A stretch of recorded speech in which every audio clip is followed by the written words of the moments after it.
Eu recebo aqui a Daniela Borja Bessa, psicóloga, doutora em Ciências da Religião, formada pela PUC de São Paulo, né, Dani? Isso. Minha professora. Com muita honra.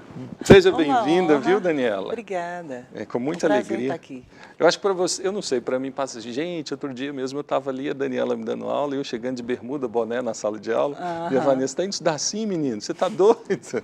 E a gente amadurece a vida, né? E o tempo vai passando. E o tempo vai passando. Graças a Deus. O cabelo vai caindo, mas a gente vai aprendendo, né? Sim. Isso é bom. E eu fiquei muito feliz de você vir hoje. Tem aqui um livro que eu quero apresentar para vocês, Literatura de Autoajuda Cristã. Mostra para quem? Para dois? É um livro que é... Aqui a sua tese praticamente foi publicada, né, Dani? Isso. A tese que ela defendeu em? 2008. 2008. Nós vamos falar sobre esse assunto hoje, a literatura de autoajuda cristã. Quem quiser esse livro pode encontrar onde? Tá, você vai encontrar no site da Educ. A Educ, que é a editora da PUC de São Paulo, então Educ da PUC de São Paulo, né? Então pode pedir diretamente na editora, ou então você encontra na estante virtual.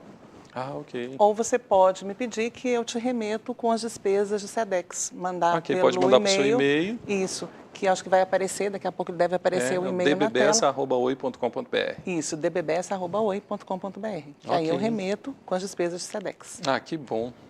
Dani, falando no termo, né, falando sobre o livro, o que é autoajuda? O que é literatura de autoajuda? Pois é, Charlão. Antes, deixe-me só situar um pouco o crescimento da autoajuda, né? Quando eu fiz a tese, eu me baseei em dados da Câmara Brasileira do Livro, que dizia que 6% dos brasileiros liam autoajuda.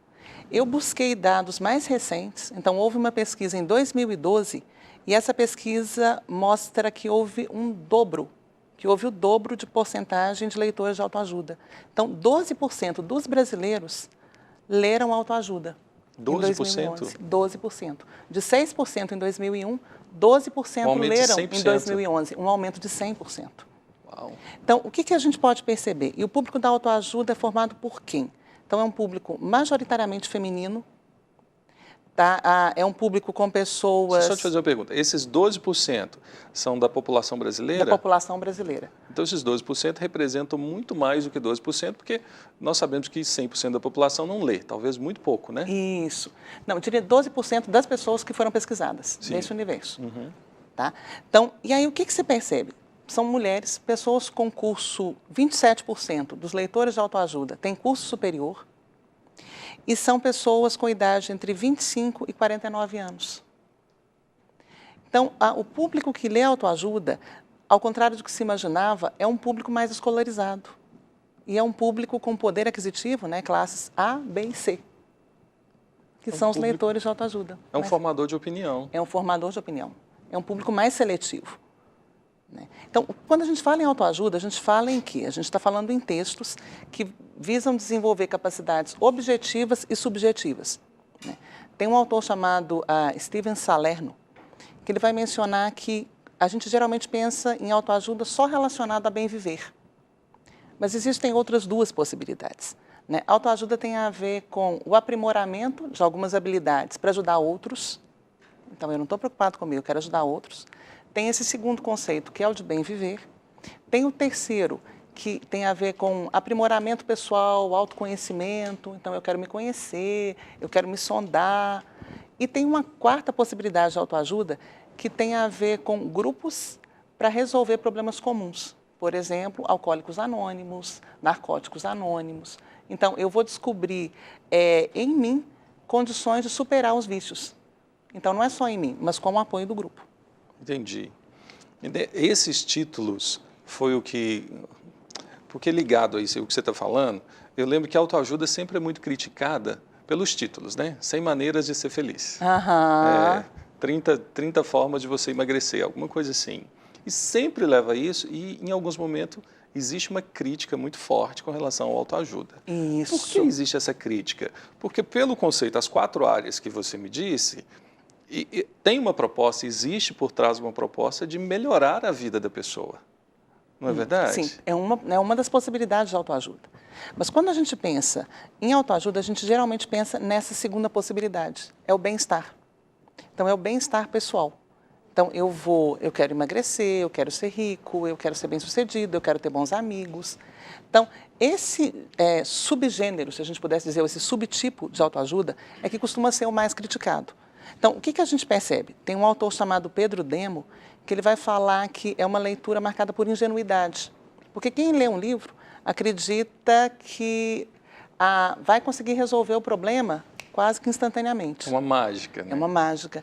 É uma literatura espoliadora. Então, se eu li um livro de regime, eu vou ler todos os outros livros de regime. Se eu li um livro de como ser bela, linda, maravilhosa, fantástica, sensacional, eu vou ler todos os outros. Então, por isso que seria espoliadora, porque uma literatura, um livro, demanda outros livros. Então, as críticas que se fazem são muito nesse discurso ilusório da autoajuda, porque existe. Na verdade, tem uma autoajuda que vai sustentar... Então, bom, é um narrador em primeira pessoa, então é alguém que fala e que diz que conhece.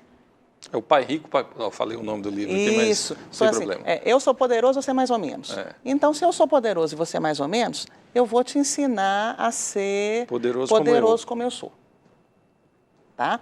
Então, tem um narrador que conhece, tem sempre histórias bem-sucedidas, tem um discurso da certeza, usa-se um modo imperativo, muito através daquelas frases, das frases em destaque. Faça isso, seja assim, sorria sempre, dê bom dia. Então, sempre no modo imperativo, que sugere uma obrigatoriedade. Então, isso tudo faz com que a literatura de autoajuda encontre mais uma facilidade de inserção no meio do público. A gente estava conversando antes, existe até um termo chamado psicologia popular. Isso. Que aí, por conta da devoção, ligado um pouco, até bem próximo da religião, que ajuda a enfrentar problemas difíceis, passar por grandes decepções, catástrofes, busca esse autoconhecimento. Esse vínculo, e aí o que você está dizendo, de encontrar, por exemplo, eu quero ser mais belo, eu quero ser mais bonito, eu quero ser mais forte, isso mexe com a psicologia. Sim. Mexe com os nossos fatores que a psicologia consegue lidar com isso. Isso. É por aí? Tá, isso. Quando a gente fala em psicologia, talvez melhor seja falar em psicologias. Porque nesse gênero autoajuda, tem um autor chamado Adair Sobral, que vai falar que a autoajuda é um gênero parasitário. Por que parasitário? Cabe de tudo.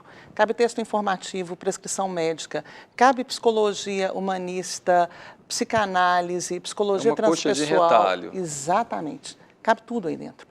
Então, dentro disso tudo, isso tudo misturado vira uma fórmula que eu vou digerir.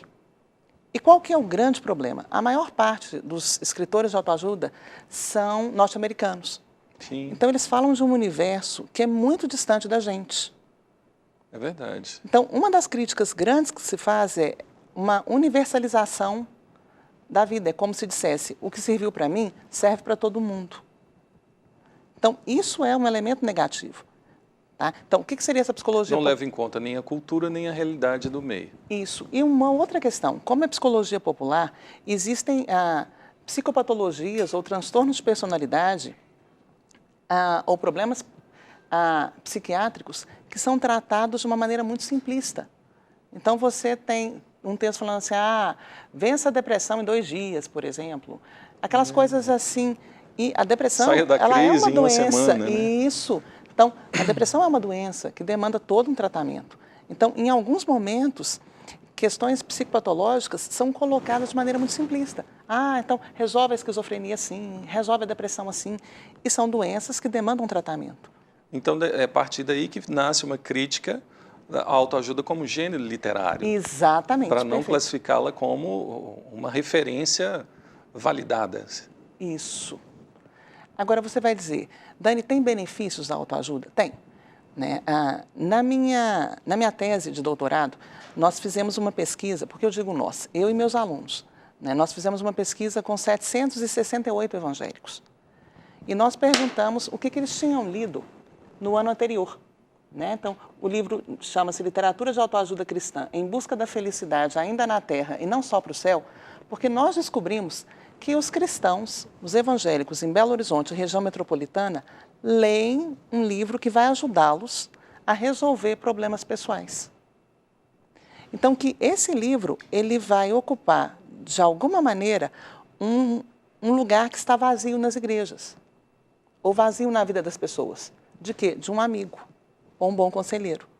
Então, se eu tenho uma dificuldade no meu casamento, eu não vou comentar isso com um amigo, porque eu não sei se essa pessoa vai ser suficientemente confiável. Eu vou ler um livro, Como Superar a Dificuldade no Casamento. Se eu tenho dificuldade com meus filhos, eu não vou expressar isso. Eu vou ler um livro. Supere, lide com a sua criança de 6 anos, por exemplo. Então, o que a gente percebe, o que eu percebi na pesquisa com os evangélicos? E foram de igrejas neopentecostais, pentecostais, batistas, presbiterianas. O que nós percebemos? Nós percebemos que o evangélico lê. E ele lê livros de autores americanos, majoritariamente, mas que trazem orientações para o viver diário.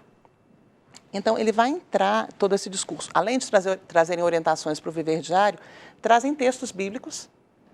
E aí tem uma credibilidade teológica de quem escreve. Então, quem escreve? Quem escreve é o pastor X. Quem escreve é o líder X. E muitas vezes, quem lê o texto acredita que essa credibilidade teológica é igual a uma credibilidade psicológica. Então, eu vou ter a Maria da Silva... Faz uma associação da religião com a psicologia. Isso. E aí eu tenho uma receita que vai dar certo para mim. Isso. Então, vamos imaginar. A Maria da Silva é uma pastora da igreja XYZ. Então, ela é pastora da igreja XYZ e ela escreve um livro. E esse livro vira best-seller. Então, quando ela publica pastora da igreja XYZ, quando eu leio, eu falo, olha, ela está falando... E ela, de repente, pode falar coisas de psicologia. Ela vai utilizar, por exemplo, inconsciente e autoestima. 2 conceitos que são completamente antagônicos. O conceito de inconsciente é psicanalítico. O conceito de autoestima é da abordagem humanista de Carl Rogers. Mas ela mistura isso tudo. Eu li o livro, achei o livro fantástico, recomendo o livro e falo, olha, ela entende tudo de psicologia. Gente, é uma miscelânea que se faz. Sim. Isso é fruto da pós-modernidade, né? Onde você cria isso tudo. E na pesquisa que eu fiz, fala-se muito isso. E o que me surpreendeu que a autoajuda não surge na pós-modernidade, como muitos acreditam. Uhum. Aí cita lá o Samuel Smiles, né, com o termo self-help, que já existe em 1859, que buscava... Então, eu coloquei assim, olha, escrita para encorajar trabalhadores nos estudos, é repleta de exemplos de pessoas bem-sucedidas e orientações sobre o uso dos dons e habilidades para agradar a Deus. Isso. A autoajuda envolveria, segundo esse autor, empenho, perseverança, cumprimento de deveres consigo, com Deus e com o próximo. Uhum. Então, era uma possibilidade, ou seja, era uma literatura que proporcionava uma aceitação melhor de quem a pessoa é, usar aqueles dons que ele já reconhecia que tinha vindo como de Deus e trabalhar em parceria com o próximo, ajudando também. Exatamente.